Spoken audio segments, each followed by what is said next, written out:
ဒီနေ့ vlog ကတော့ကျမတို့ဒီမုံသွားစားဖြစ်ခဲ့တဲ့ vlog လေးပဲဖြစ်ပါတယ်။ဒါကတော့ဆိုင်နေရရဲ့အခင်းကျင်းလေးပဲဖြစ်ပါတယ်။ဒါတော့ကျမတို့မနက်ခင်းစောစောစီးစီးထွက်လာတာမို့လို့ဘိုက်စားလို့ဒီမုတ်ကလေးကိုပဲရိုက်ပြီးတော့စားလိုက်ပါတယ်။တခြားဟာတွေကလာအောင်မရိုက်လိုက်ရပါဘူး။ So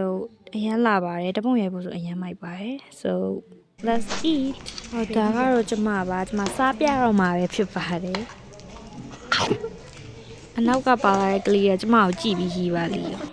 so bye bye vlog လေးကတော့တိုးသွားပါတယ် wait by the way I have to tell you something ဘာလဲဆိုတော့ကျမဒီ Alice Kitchen မှာ rate ပေးသွားမှာပေါ့နော်ကျမတို့ Korea treatment တုတ်ကကြတော့ကျမတို့အဖွဲလိုက်တယ်အကုန်လုံး rate ပေးလိုက်တဲ့ချိန်မှာ